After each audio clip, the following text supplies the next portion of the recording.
సిటీలో ప్లాట్ కొనండి. ఫ్యూచర్ లో మీరు కోటీశ్వర్లుగా మారే అవకాశం కోసం వెంటనే మాకు కాల్ చేయండి.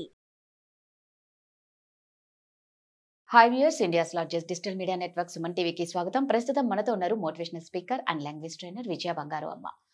సో ఒకరి ఇంట్లోకి తొంగి చూడకూడదు, పక్కింటి విషయాలు మనకెందుకు అంటే కొన్ని విషయాలు మనం దూరకుండా ఉండడం చాలా మంచిది. ముఖ్యంగా భార్యాభర్తల విషయంలో ఎవరు జోక్యం చేసుకోకపోతే మంచిదేమో అనిపిస్తుంది. అన్యాయంగా ఒక బాబు చనిపోయాడు. సో దాని గురించి అమ్మతో మాట్లాడతాం. అమ్మ నమస్తే. అమ్మ నమస్తే. నిజంగా అమ్మ, అంటే ఎవరికన్నా ప్రాబ్లం వస్తే ఇరుగు పొరుగు అన్నాక వెళ్ళాలి, ఖచ్చితంగా సపోర్ట్ చేసుకోవాలి. మరీ చేయకుండా ఉంటే కష్టమైపోతుంది. పాపం ఇప్పుడు ఈ అన్యాయంగా ఈ ఇంటి వాళ్ళు ఈ ఇంటి భర్త ఆ పక్కింటి వాళ్ళ భార్యాభర్తల మీద కోపంతో ఆ పిల్లవాడిని చంపడం అనేది నిజంగా ఎంత బాధాకరంగా ఉందంటే ఆ వీడియో చూస్తేనే ఒకలా అవుతుంది. అసలు ఏం జరిగిందమ్మా? అంటే ఈ మధ్య జనాల్లో ఎలా అయిపోయింది రాజుగారు, ఏ కోపాలు తాపాలు ఉన్నా పిల్లల మీద చూపించేస్తున్నారు అనమాట. కొట్టడాలు ఒకప్పుడు ఉండేదమ్మా, ఇప్పుడు చంపేస్తున్నారు. చంపేయడము, కిడ్నాప్ చేయడము, లేకపోతే బ్లాక్ మెయిల్ చేయడం అలా చేస్తున్నారు. సో అసలు దీనికంటే కారణం ఏంటంటే ఆడవాళ్ళు, అంటే పరమ ఆడవాళ్ళమే, అలా అని కాదు. ఈ ఆడవాళ్ళు చాలా మంది, కొంతమంది ఏంటంటే పొద్దుపోక అసలు ఏం తోచక టైంపాస్ అవ్వాలని అనవసరంగా పక్కన వాళ్ళ విషయాలలో జోక్యం చేసుకొని అవసరం లేకున్నా వాళ్ళకి సలహాలు ఇచ్చి, అంటే ఇప్పుడు ఎలా ఉంటుందంటే సలహాలు తీసుకునే వాళ్ళు ఇచ్చేవాళ్ళు ఎలా ఉండాలంటే, సరే సరి అయిన అప్రోప్రియేట్ టైంలో నాకు సలహా ఇచ్చారు, ఈ సలహా నేను పాటిస్తే నా లైఫ్కి మంచిది, నేను బాగుంటాను, నా మంచి కోరి చెప్తున్నారు అని ఇచ్చేవాళ్ళు చెప్పాలి, తీసుకునే వాళ్ళు కూడా అలా తీసుకోవాలి. కానీ కొన్ని విషయాలు ఏంటంటే అతిగా, అంటే మన ఇన్వాల్వ్మెంట్ దీంట్లో అవసరం లేదు ఉన్న సమయంలో కూడా వీళ్ళ మధ్యలో ఇన్వాల్వ్ అవుతున్నారు. అది ముఖ్యంగా లేడీస్. ఏంటి మీ ఇంట్లో మీ ఇద్దరు వైఫ్ అండ్ హస్బెండ్ ఏంటి రాత్రి గొడవ జరిగింది, పోట్లాడుకున్నారా? అవును, అలా ఎలా పోట్లాడుకున్నారు, మీరు ఇది తప్పు కదా, అది ఆవిడే జడ్జ్ చేసేస్తుంది అనమాట. సో చాలా మటుకు చాలా మంది ఇట్లా అనవసరంగా ఇంటర్ఫియర్ అవుతూ ఉంటారు. సో మీరు చెప్పిన ఇన్సిడెంట్లో కూడా అట్లాగే కింద పక్కనే ఉంటారు వాళ్ళు. అంటే ఇతని వైఫ్, ఆ పక్కన ఉండే ఆమె, ఇద్దరు చాలా క్లోజ్ ఫ్రెండ్స్. అంటే వైఫ్ అండ్ హస్బెండ్ అనుకున్న తర్వాత ఏదో అనుకుంటారు, మాట్లాడుకుంటారు, అయిపోతుంది. సో కొంతమందికి ఎలాంటి అలవాటు ఉంటుందంటే పక్కన వాళ్ళ అమ్మాయికి, అంటే ఆ అమ్మాయికి అన్ని ఏ విషయాలు జరిగినా వెళ్ళి షేర్ చేసుకుంటారు అనమాట. ఈమె విషయంలో కూడా ఏమి జరిగినా, అంటే ఇద్దరు వైఫ్ అండ్ హస్బెండ్ ఏమన్నా మాట్లాడుకున్నా, ఏదన్నా కొన్నా, ఎక్కడికైనా వెళ్దామన్నా, ఏం జరిగినా వెళ్ళి she is to share with her అనమాట. సో అది ఏమైందంటే ఈమెకు అదే ఇంటిమేసీగా తీసుకొని ఇంకా అదే అవకాశంగా ప్రతిసారి ఇలా చేసి ప్రతిసారి ఆమె ఇన్వాల్వ్ అవ్వడం. ఈ భర్తకు చిరాకు వచ్చిందనమాట. అదేంటి నేను ఏం చెప్పినా చిన్న గొడవ జరిగి అక్కడ పోతుంది, ఆమె ఏమో జడ్జ్ చేస్తున్నది, నువ్వు ఎందుకు అలా చేస్తావు, అలా చేస్తున్నది, ఏంటిదంతా అతనికి ఇంకా ఫ్రస్ట్రేషన్ అయిపోయాడు. ఎలా అయినా సరే ఈమెను, అంటే ఈమె ఫస్ట్ ఆయన ఏమనుకుంటే ఈమెకు టైం పాస్ అవ్వట్లేదు, సో అందుకని ఊరికి అందరి విషయాలలో తల దూరుస్తున్నది.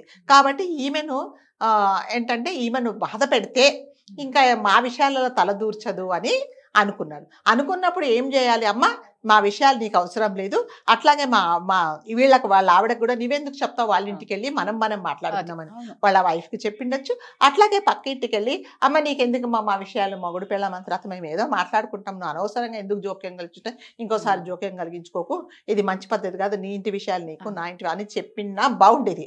కాకపోతే చెప్తున్నా కదా, ఈ కాలంలో ఎలా అయిందంటే ప్రతి దానికి ఎదుటి వాళ్ళని బాధ పెట్టాలా అనేది ఉంది. ఇతను కూడా ఏమనుకున్నాడంటే ప్రతిసారి ఇన్వాల్వ్ అవుతున్నది, అనవసర విషయాలలో ఇన్వాల్వ్ అయితే ఆమె ఇంప్రెషను, ఆమె ఇన్ఫ్లుయెన్స్ ఈమెకు ఎక్కువైపోయి ఇంకా ఇంట్లోకి వచ్చి చాలా ఎక్కువ చేస్తుంది. కాబట్టి ఆమెను ఏ రకంగా అయినా బాధ పెట్టాలి అని అనుకున్నాడు. ఏ రకంగా అంటే నేను చెప్పిన ఆప్షన్స్ ఏమీ అతను ఎన్నుకోలేదు. సో ఒకరోజు అట్లాగే ఒకరోజు రాత్రి, అంటే వీళ్ళిద్దరు వైఫ్ అండ్ హస్బెండ్ బయటికి వెళ్ళిపోయారు.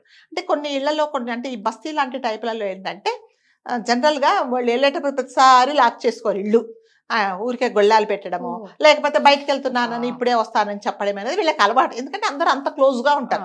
మనకులాగా గేట్లు లాక్ చేసేసి, గోడ్రేజ్ లాక్లు చేసేసి అలా ఏం ఉండవు, వాళ్ళకి కెమెరాలు ఏం ఉండవు. అంటే జనరల్ గా అందరూ ఒక బస్తీ లాంటి ఇంట్లో అందరూ అంటే ఎలా, ఎందుకంటే ఒకరి మీద ఒకరికి నమ్మకం, అంటే ఎవరు మాకేం హాని చేయరు కదా అన్నట్టుగా ఊరికే గొళ్ళ మీద ఇక్కడ షాప్ దాకా వెళ్ళేసి వస్తా, లేకపోతే పాల ప్యాకెట్ తెచ్చుకుంటా, ఆ రోడ్డు దాకా వెళ్ళేసి వస్తా, చూస్తూ ఉండనే పెట్టేసుకొని వెళ్ళిపోతాం. వీళ్ళిద్దరు వైఫ్ అండ్ హస్బెండ్ కూడా అట్లాగే ఏదో బయటికి వెళ్ళినప్పుడు ఇతను ఏం చేస్తాడంటే, ఈ హస్బెండ్, ఈ పక్క ఉండే అతను ఎవరైతే ఈ వీళ్ళ వాళ్ళ మీద కోపంగా ఉందో వాళ్ళ ఇంట్లోకి వెళ్ళి పాపం పడుకున్న అబ్బాయిని తీసుకొని వెళ్ళిపోయి చంపేసి ఒక చెరువులో పాడేసి వచ్చేసాడు.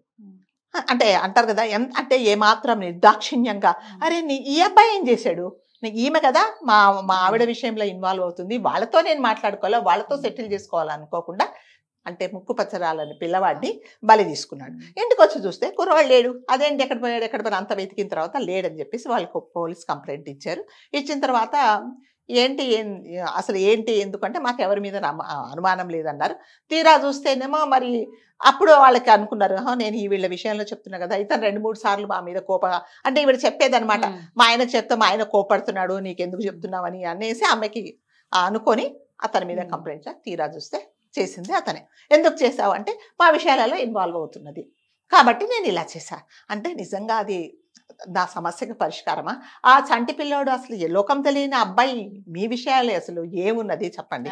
అంటే ప్రతి ఒక్కరు ఏంటంటే కంట్రోల్ చేసుకోలేక ఏదో ఒకరిని ఏ విధంగానన్నా బాధ పెట్టి ఒక దెబ్బ కొట్టడమో, ఒక మాట అనడమో, మాట్లాడకుండా మానేయడమో అలా చేయకుండా ఇప్పుడు ఈ కాలంలో ఏంటంటే చంటి పిల్లని ఏమి తెలియని పిల్లలను బలి తీసుకుంటున్నారు. సో ఇది ఎంతవరకు కరెక్ట్ అనేది చేసే వాళ్ళకే చెప్తుంది. ఇంకొకటి ఏంటంటే మనం కూడా అంటే పక్కన వాళ్ళు కూడా అనవసరం విషయాలలో మనం కలుగజేసుకోకపోవడమే మంచిది. ముఖ్యంగా భార్యాభర్తల విషయాలు మనం ఎన్నో వీడియో చేసాం. భార్యాభర్తల విషయంలో వాళ్ళు అడిగేదాకా ఎవరు మూడో వ్యక్తి ఎప్పుడు కలగజేసుకోకూడదండి. ఇది ప్రతి ఒక్కరూ నేర్చుకోవాల్సింది. ఎందుకంటే అల్టిమేట్ గా రేపొద్దున వాళ్ళిద్దరు కాంప్రమైజ్ అయితే వాళ్ళిద్దరు ఒకటైపోతారు. మూడో వ్యక్తి నువ్వు చెప్పిన మాటలు నువ్వు విలన్ గా కనిపిస్తావు. అంటే అఫ్ కోర్స్ మంచి కోరి చెప్పినా కూడా వాళ్ళిద్దరు ఒకటైనప్పుడు నువ్వు మూడో వ్యక్తివి అవుతావు కదా. కాబట్టి అడిగేదాకా అమ్మా నీ సలహా నాకు కావాలి, నన్ను ఏం చేయమంటావు అని అడిగితే అది కూడా అమ్మా నేనైతే ఇలా చేస్తా, నీ ఇష్టం, అది కూడా ఆప్షన్, నీ ఇష్టం. ఇవ్వ మా ఆయన కోపడుతున్నట్ట, నేనైతే కోపడతాడు కదా, సరే ఎందుకండి నా తప్పేంటి, నేను సర్దుకుంటానని నేనైతే చేస్తా, నువ్వు కూడా అలా చేస్తే చెయ్యి, నువ్వు ఇలాగే చెయ్యని కూడా మనం చెప్పకూడదండి. సో మనం ఒక ఆప్షన్ ఇస్తాం.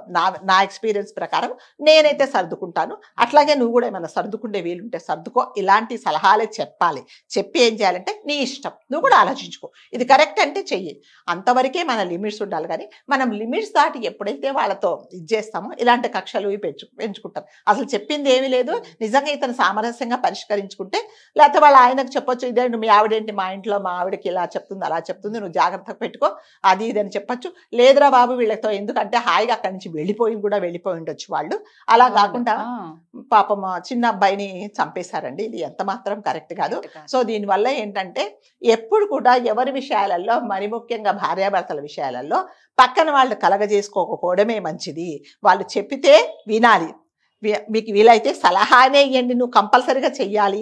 అదే ఇంకా కొంతమంది ఎంత గుచ్చుగుచ్చాడు, ఏంటి గొడవ జరిగిందా, మీ ఆయన ఎందుకు లేట్గా వస్తున్నాడు, అదేంటి అదా ఇదా, నీకు ఇంకా ఈ బట్టలు సరిగ్గా ఇవన్నీ అనవసరమైన విషయాలు అడుగుతారు.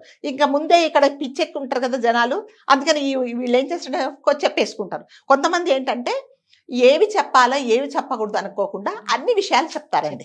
ఎందుకు అంటే కొంతమందికి ఏంటంటే ఏదన్నా ఉంటే వెంటనే షేర్ చేసుకోవాలా అనేది ఒకటి ఉంటుంది. సో కాబట్టి ఎవ్వరు కూడా ఎప్పుడు భార్యాభర్తల విషయాలు అస్సలు కలగజేసుకోకూడదండి. మన ఇన్వాల్వ్మెంట్ ఎంత, మన లిమిట్ ఎంత అంతవరకే ఉంటేనే మంచిది. లేకపోతే చూడండి అనవసరంగా చంటి పిల్లోడిని బలి తీసుకున్నాడు. నిజంగా అంటే ఏదో మా ఇద్దరి మధ్య గొడవలు ఎక్కువ పెడుతుంది అనేసి అనుకున్నాడే కానీ ఈ రోజు నీ జీవితం ఏంది, నీ పరిస్థితి ఏంటి అనేది ఆలోచించకుండా అన్యం పుణ్యం మెరుగని ఆ పసిబిడ్డని చంపడం నిజంగా కరెక్ట్ కాదు. నిజంగా భార్యాభర్తల మధ్య గొడవలు వచ్చినప్పుడు అవి ఇక విపరీతమైనవి అన్నప్పుడు ఖచ్చితంగా ఇన్వాల్వ్ అవ్వాలి, వాళ్ళకు సపోర్ట్ ఇవ్వాలి.